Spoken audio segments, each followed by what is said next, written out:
Hello everyone, मैं आप सबके लिए मुंशी प्रेमचंद जी द्वारा रचित कहानी सौत लेकर के आई हूँ। दोस्तों, कहानी आपको पसंद आए तो अपना फीडबैक देना बिल्कुल ना भूलें। और अब तक अगर आपने चैनल को सब्सक्राइब नहीं किया है तो सब्सक्राइब करके बगल का घंटा ज़रूर बजा दें ताकि ऐसी ही कहानियाँ आप तक पहुँचती रहें।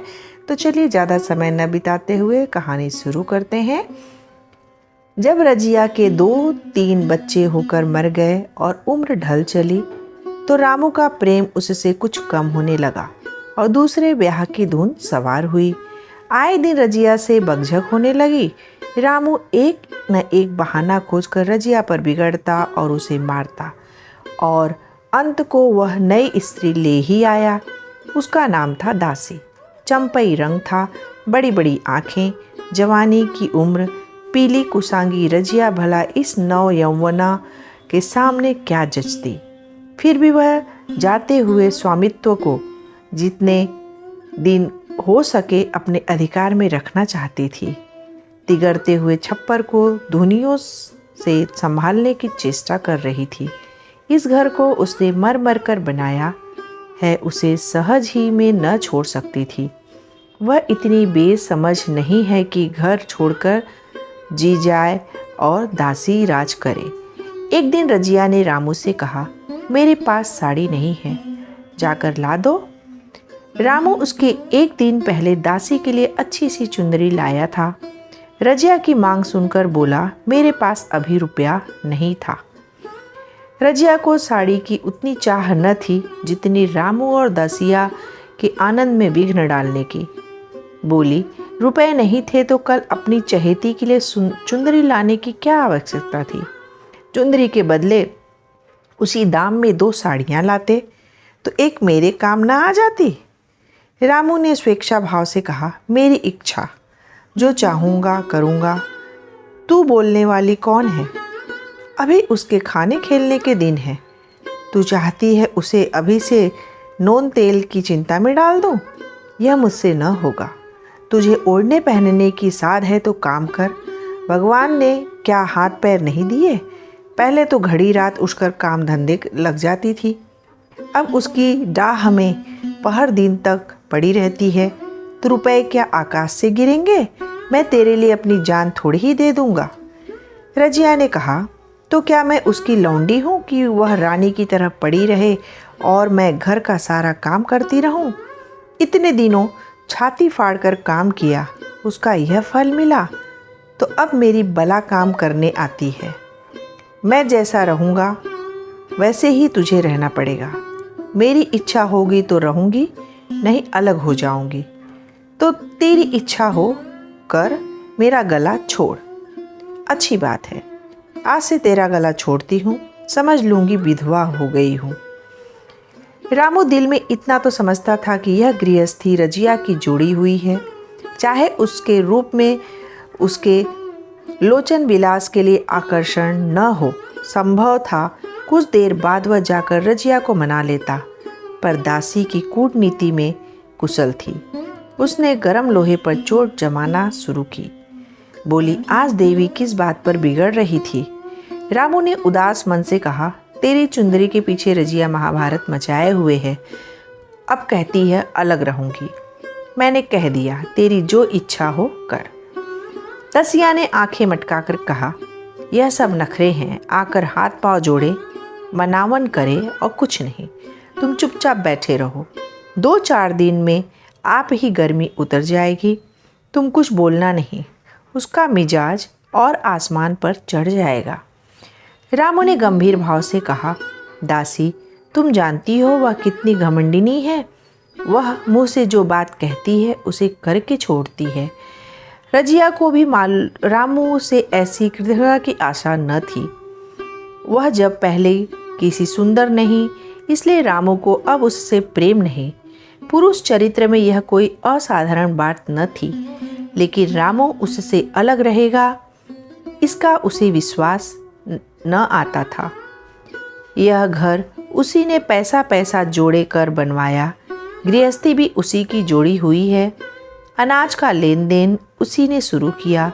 इस घर में आकर उसने कौन कौन से कष्ट नहीं झेले, इसलिए तो कि पौरुख थक जाने पर वह एक टुकड़ा चैन से खाएगी और पड़ी रहेगी। और आज वह इतनी निर्दयता से दूध की मक्खी की तरह निकाल कर फेंक दी गई। रामू ने इतना भी नहीं कहा, तू अलग नहीं रह पाएगी, मैं यहाँ खुद मर जाऊंगा या तुझे मार डालूंगा, पर तुझे अलग न होने दूंगा। तुझसे मेरा ब्याह हुआ है, हंसी ठट्ठा नहीं है। तो जब रामू को उसकी परवाह नहीं है तो वह रामू को क्यों परवाह करे? क्या सभी स्त्रियों के पुरुष बैठे होते हैं? सभी के माँ बाप बेटे पोते होते हैं?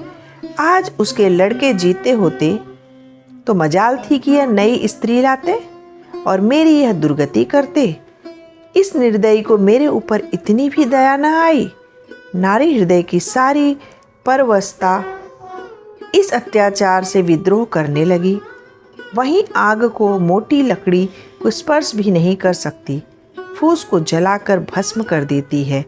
दूसरे दिन रजिया एक दूसरे गांव में चली गई। उसने अपने साथ कुछ न लिया। जो साड़ी उसकी देह पर थी वही उसकी सारी संपत्ति थी। विधाता ने उसके बालकों को पहले ही छीन लिया था, आज घर भी छीन लिया। रामू उस समय दासी के साथ बैठा हुआ आमोद विनोद कर रहा था। रजिया को जाते देख शायद वह समझ न सका कि वह चली जा रही है। रजिया ने यही समझा। इस तरह चोरों की भांति वह जाना भी न चाहती थी। वह दासी को, उसके पति को और सारे गांव को दिखा देना चाहती थी कि वह इस घर से ढेले की भी चीज़ नहीं ले जा रही है। गांव वालों की दृष्टि में रामू का अपमान करना उसका लक्ष्य था। उसके चुपचाप चले जाने से तो कुछ भी न होगा। रामू उल्टा सबसे कहेगा कि रजिया घर की सारी संपदा उठा ले गई। उसने रामू को पुकार कर कहा, संभालो अपना घर, मैं जाती हूँ, तुम्हारे घर की कोई भी चीज़ अपने साथ नहीं ले जा रही हूँ। रामू एक क्षण के लिए कर्तव्य भ्रष्ट हो गया। क्या कहे उसकी समझ में नहीं आया। उसे आशा न थी कि वह यूँ जाएगी। उसने सोचा था जब वह घर ढोक कर ले जाने लगेगी तब वह गांव वालों को दिखाकर उनकी सहानुभूति प्राप्त करेगा, पर अब क्या करे। दसिया बोली, जाकर गांव में ढिंढोरा पीट आओ, यहाँ किसी का डर नहीं है। तुम अपने घर से ले ही क्या आई थी जो कुछ लेकर जाओगी। रजिया ने उसके मुंह न लगकर रामू ही से कहा, सुनते हो अपनी चहेती की बातें, फिर भी मुंह नहीं खुलता। मैं तो जाती हूँ, लेकिन 10 रानी तुम भी बहुत दिन राज न करोगी। ईश्वर के दरबार में अन्याय नहीं फलता, वह बड़े बड़े घमंडियों को घमंड चूर कर देता है। दसिया ठट्ठा मार कर हंसी, पर रामू ने सिर झुका लिया। रजिया चली गई। रजिया जिस नए गांव में आई थी वह गांव रामू के गांव से ही मिला हुआ था, अतः यहाँ के लोग उससे परिचित हैं। वह कैसी कुशल गृहिणी है, कैसी मेहनती, कैसी बात की सच्ची, यह यहाँ किसी से छिपा न था। रजिया को मजूरी मिलने में कोई बाधा न हुई। जो एक लेकर 2 का काम करे उसे काम की क्या कमी। 3 साल एक रजिया ने कैसे काटे, कैसे एक नई गृहस्थी बनाई, कैसे खेती शुरू की, इसका बयान करने बैठे तो पोथी हो जाए। संचय के जितने मंत्र हैं, जितने साधन हैं, वे रजिया को खूब मालूम थे। फिर अब उसे लाग हो गई कि और लाग में आदमी की शक्ति का वारा पार नहीं रहता। गांव वाले उसका परिश्रम देखकर दांतों तले उंगली दबाते थे। वह रामू को दिखा देना चाहती है, मैं तुमसे अलग होकर भी आराम से रह सकती हूँ। वह अब पराधीन नारी नहीं है, अपनी कमाई खाती है। रजिया के पास बैलों की एक अच्छी जोड़ी है। रजिया उन्हें केवल खली भूसी देकर नहीं रह जाती, रोज़ 2-2 रोटियां भी खिलाती है। फिर उन्हें घंटों सहलाती है। कभी कभी उनके कंधों पर सिर रखकर रोती है और कहती है, अब बेटे हो तो पति हो तो तुम ही हो, मेरी जान अब तुम्हारे ही साथ है। दोनों बैल शायद रजिया की भाषा और भाव समझते हैं। वे मनुष्य नहीं हैं, बैल हैं। दोनों सिर नीचा करके रजिया का हाथ चाट कर उसे आश्वासन देते हैं। वे उसे देखते ही कितने प्रेम से उसकी ओर ताकते लगते हैं, कितने हर्ष से कंधा झुलाकर वह जुआ रखवाते हैं और कैसा जी तोड़ काम करते हैं। यह वे लोग समझ सकते हैं जिन्होंने बैलों की सेवा की है और उनके हृदय को अपनाया है। रजिया इस गांव की चौधराइन है। उसकी बुद्धि जो पहले नित्य आधार खोजती रहती थी और स्वच्छंद रूप से अपना विकास न कर सकती थी, अब छाया से निकलकर प्रौढ़ और उन्नत हो गई है। एक दिन रजिया घर लौटी तो एक आदमी ने कहा, तुमने नहीं सुना चौधराइन, रामू तो बहुत बीमार है, सुना 10 लंघन हो गए हैं। रजिया ने उदासीनता से कहा, जूड़ी है क्या? जूड़ी नहीं, कोई दूसरा रोग है। बाहर खाट पर पड़ा था। मैंने पूछा, कैसा जी है रामू? तो रोने लगा। बुरा हाल है, घर में एक पैसा भी नहीं कि दवा दारू करे। दसिया के एक लड़का हुआ है, वह तो पहले भी काम धंधा न करती थी और अब तो लड़कोरी है, कैसे काम करने आए। सारी मार रामू के सिर जाती है। फिर गहने चाहिए, नई दुल्हन है, यूँ कैसे रहे। रजिया ने घर में जाते हुए कहा, जो जैसा करेगा आप भोगेगा। लेकिन अंदर उसका जी न लगा। वह एक क्षण में फिर बाहर आई। शायद उस आदमी से कुछ पूछना चाहती थी और इस अंदाज से पूछना चाहती थी मानो उसे कुछ परवाह नहीं है, पर वह आदमी चला गया था। रजिया ने पूरा पश्चिम जाकर देखा, वह कहीं न मिला। तब रजिया द्वार के चौखट पर बैठ गई। इसे वे शब्द याद आए जो उसने 3 साल पहले रामू के घर से चलते समय कहे थे। उस वक्त जलन में उसने वह शाप दिया था। अब वह जलन न थी। समय ने उसे बहुत कुछ शांत कर दिया था। रामू और दासी की हीनावस्था वह ईर्ष्या के योग्य नहीं, दया के योग्य थी।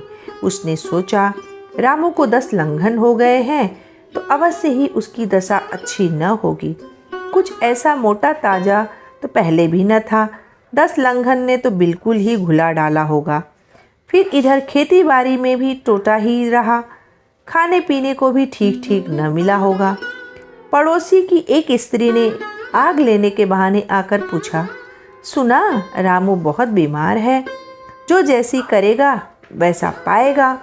तुम्हें इतनी बेदर्दी से निकाला कि कोई अपने बैरी को भी न निकालेगा। रजिया ने टोका नहीं। नहीं दीदी, ऐसी बात नहीं थी। वे तो बेचारे कुछ बोले ही नहीं। मैं चली तो सिर झुका लिया। दसिया के कहने में आकर वह चाहे जो कुछ कर बैठे हों, यो मुझे कभी न कुछ कहा। किसी की बुराई क्यों करूं? फिर कौन मर्द ऐसा है जो औरतों के बस नहीं हो जाता। दसिया के कारण उनकी यह दशा हुई है। पड़ोसी ने आग न मांगा, मुंह फेर कर चली गई। रजिया ने कलसा और रस्सी उठाई और कुएं पर पानी खींचने गई। बैलों को सानी पानी देने की बेला आ गई थी, पर उसकी आंखें उस रास्ते की ओर लगी हुई थी जो मलसी रामू का गांव को जाता था। कोई उसे बुलाने अवश्य आ रहा होगा। नहीं, बिना बुलाए वह कैसे जा सकती है? लोग कहेंगे आखिर दौड़ी आई ना। मगर रामू तो अचेत पड़ा होगा।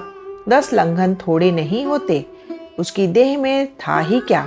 फिर उसे कौन बुलाएगा? दसिया को क्या गरज पड़ी है? कोई दूसरा घर कर लेगी, जवान है, 100 ग्राहक निकल आवेंगे। अच्छा, वह आ तो रहा है। हाँ, आ रहा है। कुछ घबराया सा जान पड़ता है। कौन आदमी है? इसे तो कभी मलसी में नहीं देखा। मगर उस वक्त से मलसी कभी गई ही तो नहीं। 2-4 नए आदमी आकर बसे ही होंगे। बटोही चुपचाप कुएं के पास से निकला। रजिया ने कलसा जगत पर रख दिया और उसके पास जाकर बोली, रामू महतो ने भेजा है तुम्हें?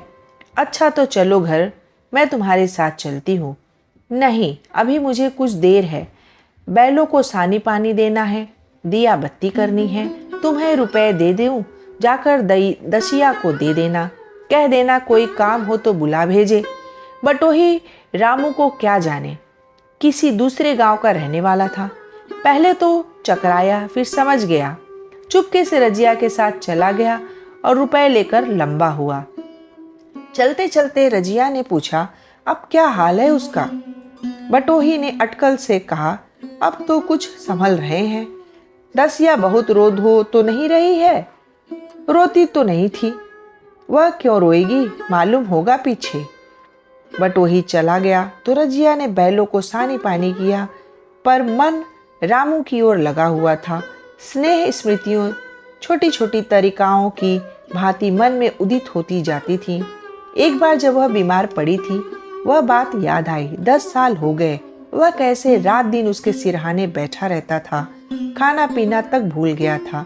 उसके मन में आया, क्यों न चलकर देखी आवे। कोई क्या कहेगा, किसका मुंह है जो कुछ कहे। चोरी करने नहीं जा रही हूँ, उस आदमी के पास जा रही हूँ जिसके साथ 15-20 साल बिता चुकी हूँ। दसिया नाक सिकोड़ेगी, मुझे उससे क्या मतलब।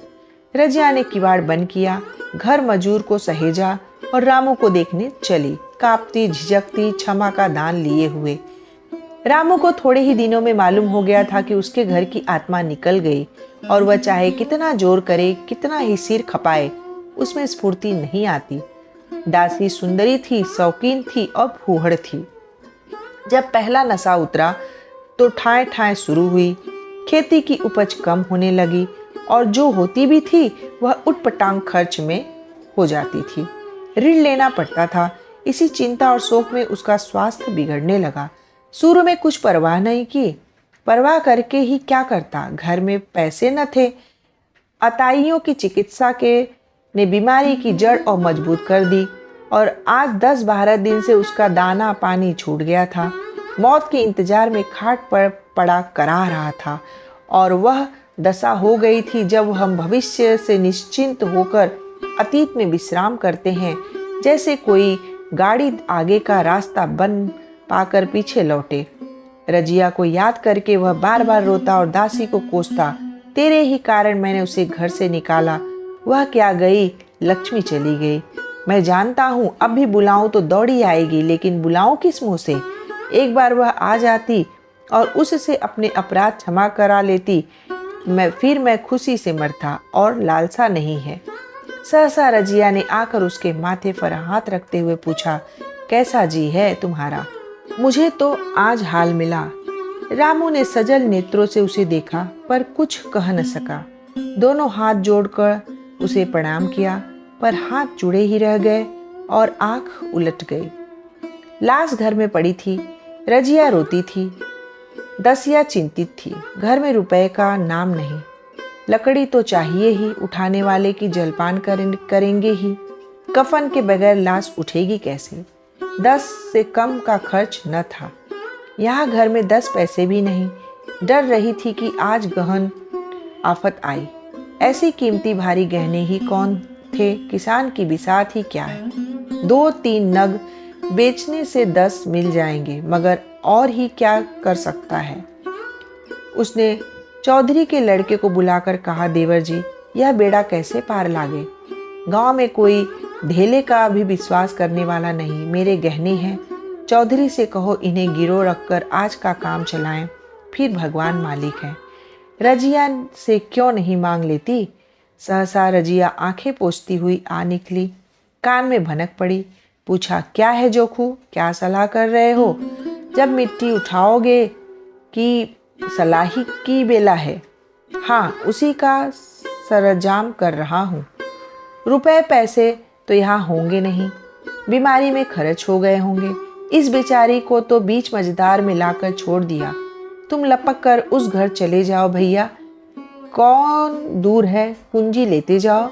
मजूर से कहना भंडार से 50 रुपए निकाल दे, कहना ऊपर की पटरी पर रखे हैं। वह तो पूंजी लेकर उधर गया। इधर दसिया राजो के पैर पकड़कर रोने लगी। बहन, आपके ये शब्द उसके हृदय में बैठ गए। उसने देखा रजिया में कितनी दया, कितनी क्षमा है। रजिया ने उसे छाती से लगाकर कहा, क्यों रोती है बहन? वह चला गया, मैं तो हूँ, किसी बात की चिंता न कर। इसी घर में हम और तुम दोनों उसके नाम पर बैठेंगी। मैं वहाँ भी देखूंगी, यहाँ भी देखूंगी। ढाप भर भी बात की है क्या? कोई तुमसे गहने पाते मांगे तो मत देना। दसिया का जी होता था कि सिर पटक कर मर जाए। इसे उसने कितना जलाया, कितना रुलाया और घर से निकाल कर छोड़ा। रजिया ने पूछा, जिस जिस से के रुपए हो सूरत करके मुझे बता देना। मैं झगड़ा नहीं रखना चाहती। बच्चा दुबला क्यों हो रहा है? दसिया बोली, मेरे दूध होते ही नहीं। गाय जो तुम छोड़ गई थी वह मर गई, दूध नहीं पाता। राम राम, बेचारा मुरझा गया। मैं कल ही गाय लाऊंगी, सभी गृहस्थी उठा लाऊंगी। वहाँ क्या कर रखा है? लाश से उठी रजिया उसके साथ गई। दाह कर्म किया, भोज हुआ, कोई 200 रुपये खर्च हो गए, किसी से मांगने न पड़े। दसिया के जौहर भी इस त्याग की आँच में निकल आए। विलासिनी सेवा की मूर्ति बन गई। आज रामू को मरे 7 साल हुए हैं। रजिया घर संभाले हुए है। दसिया को वह सौत नहीं बेटी समझती है। पहले उसे पहनाकर तब आप पहनती है, उसे खिलाकर आप खाती है। जोखू पढ़ने जाता है, उसकी सगाई की बातचीत पक्की हो गई है। इस जाति में बचपन में ही ब्याह हो जाता है। दसिया ने कहा, बहन गहने बनवा कर क्या करोगी? मेरे गहने तो धरे ही हैं। रजिया ने कहा, नहीं री, उसके लिए नए गहने बनवाऊंगी, उसके लिए नए गहने बनवाऊंगी। अभी तो मेरा हाथ चलता है, जब थक जाऊं तो जो चाहे करना। तेरी अभी पहनने ओढ़ने के दिन है, तू अपने गहने रहने दे। नाइन ठकुर सुहाती करके बोली, आज जोखू के बाप होते तो कुछ और ही बात होती। रजिया ने कहा, वे नहीं हैं तो मैं तो हूँ।